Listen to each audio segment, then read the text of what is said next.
O que são as nebulosas no universo? Nebulosas. Da explosão de uma supernova na constelação de Touro, observada no ano 1054, originou-se a nebulosa do Caranguejo, corpo celeste de núcleo azulado, cercado por uma rede de filamentos avermelhados e sinuosos.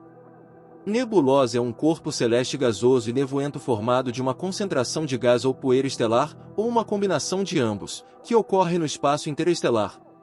A designação se aplicou inicialmente a qualquer objeto de aparência difusa situado fora do sistema solar e que, ao telescópio, parecesse uma área luminosa ou escura, em contraste com as estrelas, cuja imagem é pontual.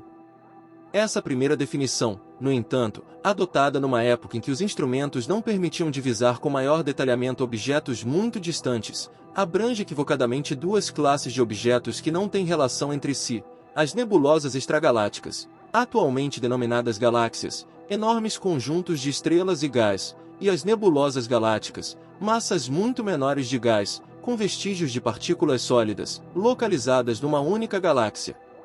Atualmente, os astrônomos usam a palavra nebulosa somente para se referirem ao segundo tipo. O conjunto das nebulosas galácticas constitui apenas uma pequena porcentagem da massa de uma galáxia.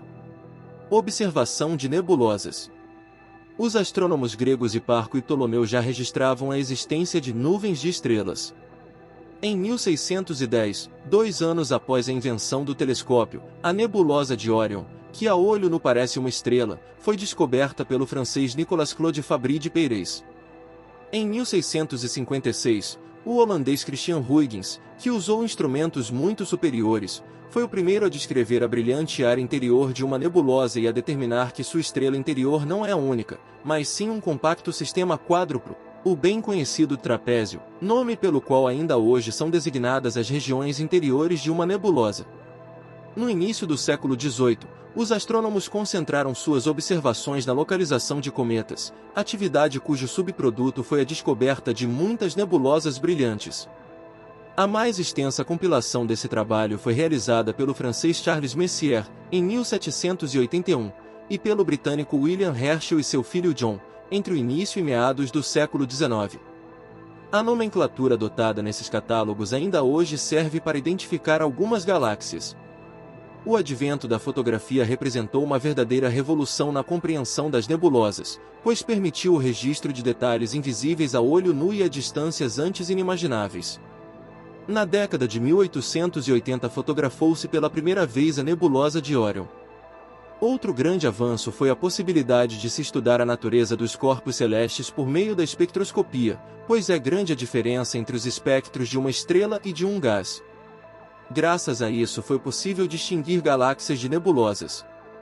Ao longo do século XX, novas invenções e aprimoramentos dos aparelhos permitiram detectar grandes nebulosas de pouco brilho com o auxílio de câmaras mais velozes e chapas fotográficas mais sensíveis.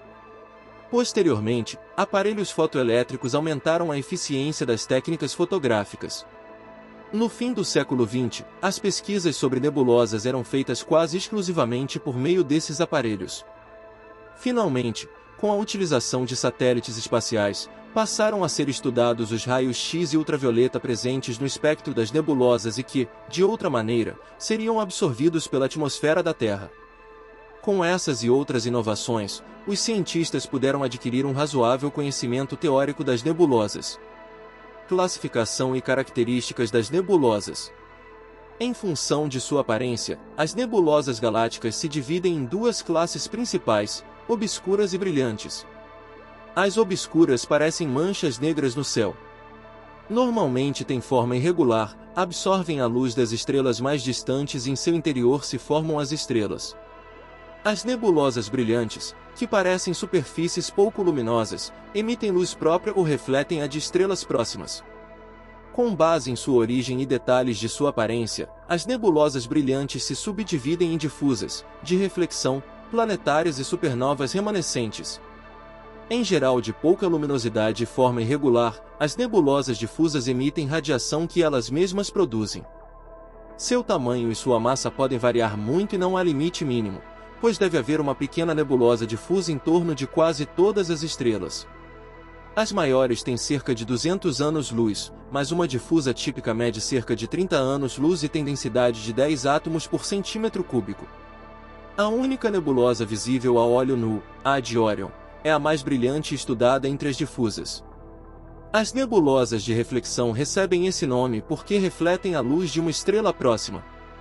Foram descobertas a partir de uma observação feita na constelação das Pleiades em 1912. Cerca de 60% de sua luminosidade se deve à reflexão. O terceiro tipo são as nebulosas planetárias, das quais se registram mais de 20.000 na Via Láctea, assim chamadas porque, ao telescópio, parecem imagens desfocadas de planetas. Sua aparência é a de anéis quase simétricos e de razoável brilho superficial, com um núcleo, ou estrela central.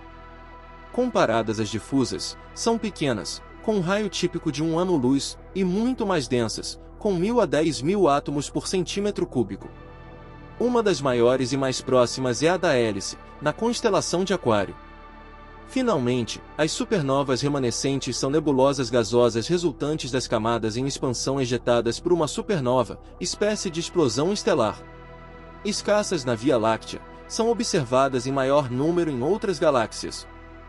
Obrigado por assistir, não se esqueça de se inscrever no canal, curtir, comentar e compartilhar. Até a próxima!